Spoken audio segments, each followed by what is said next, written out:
Oi, pessoal. Um bom dia para você. Ou seria uma boa tarde ou uma boa noite? Como estão? E você já conhece o meu canal?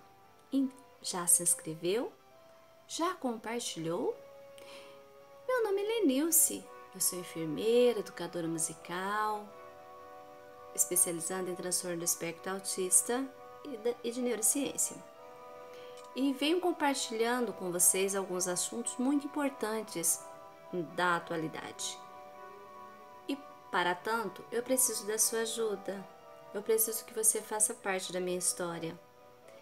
É simples, é só você compartilhar esse vídeo com seus amigos, com seus familiares, para que esses assuntos possam chegar a muitos lares longínquos e possa fazer a diferença.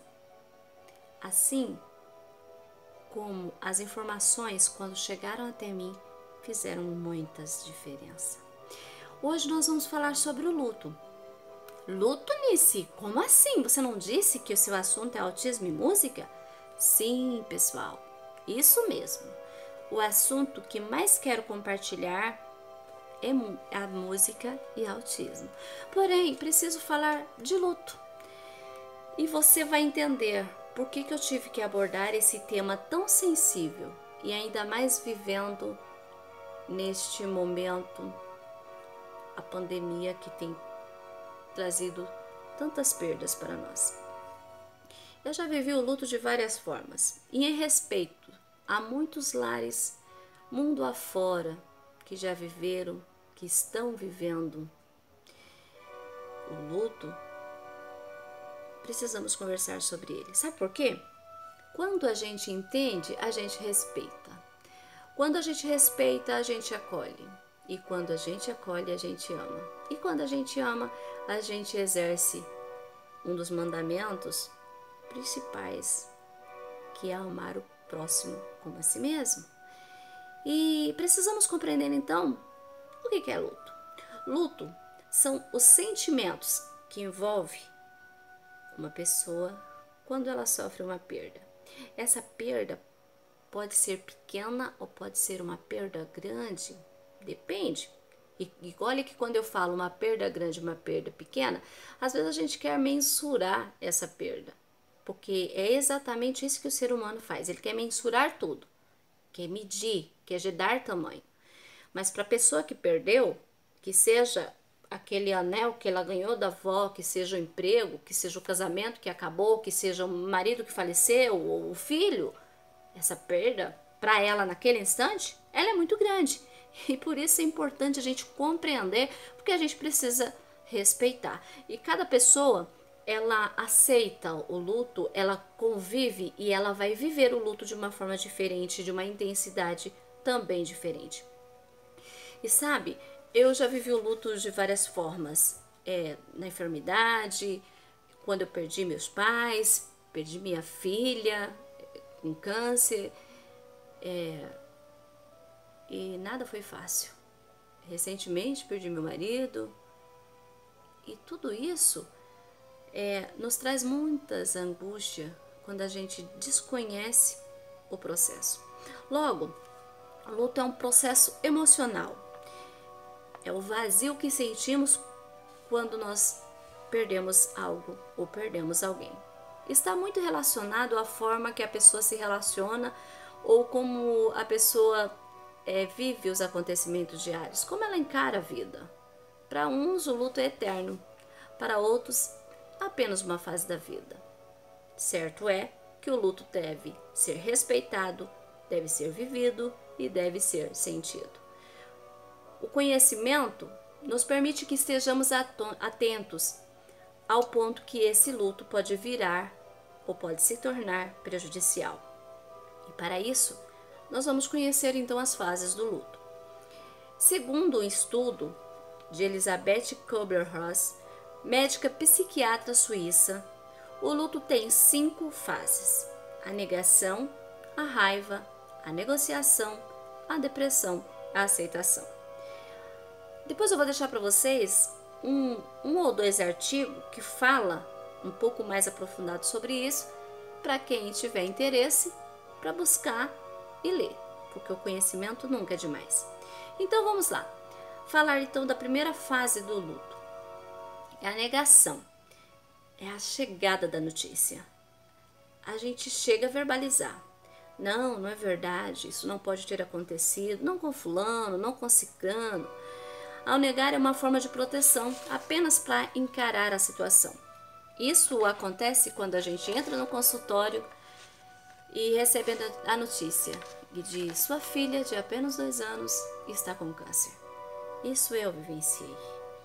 E naquele instante você quer acreditar que aquilo não é verdade, que foi um erro nos exames. E segue o questionamento. Não, Deus, isso não é possível. E a gente ainda fala, vamos fazer outro exame, né? Então, assim, são questionamentos que vão nos acompanhando. Isso pode acontecer também com aquela mãe que sai do consultório do pediatra com a hipótese diagnóstica que seu filho tem autismo. E aí ela sai e aquela voz ressoando. Não, isso não é possível. Meu filho é muito inteligente, ou meu filho gosta de ficar quietinho no canto porque é do jeito dele. Então essa é a primeira fase, né, onde a gente nega o que a gente está vivenciando. A segunda fase é a raiva. Neste momento, a gente quer culpar alguém. Então, qualquer um que chegar perto vai ser o culpado. E essa culpa ela é expressa muitas vezes no estresse, na agressividade, e quem recebe isso são aqueles que estão à nossa volta. E procuramos alguém para culpar quando não culpamos a nós mesmos. E há uma pergunta que ressoa incessantemente: o porquê? Por que isso? Por que aquilo? São tantos porquês que a gente não vê aonde eles terão resposta. Pode seguir dias, meses e até anos. É uma forma de atenuar a dor. O luto saudável ele é considerado saudável, que você tem que vivenciar, que é importante você vivenciar até 1 ano. Depois de 1 ano, é muito importante que você busque um tratamento. Se você já não estiver vindo fazendo terapia durante todo o processo. Em volta a tantos sentimentos, muitas vezes incompreendidos, chegamos na terceira fase. É onde tentamos negociar, naquele momento que a gente quer fazer uma troca, seja com os profissionais de saúde, seja com Deus, a gente quer fazer negócio, como se eu negociasse e eu pudesse resolver toda aquela situação. Mas é o momento onde nós nos sentimos mais vulneráveis, desamparados e cobramos de Deus. A vida dela não, troca a vida dela pela minha, deixa eu ir no lugar dela, ela é tão jovem, tão pequena, tem uma vida inteira pela frente. Ah, deve ser o diagnóstico que não deu certo, vou fazer outro exame, vou buscar uma resposta em outro médico. Não, doutor, faça alguma coisa, isso não pode ser real. E às vezes a culpa novamente. A gente pensa, se ao menos eu tivesse feito isso, ou se eu tivesse feito aquilo.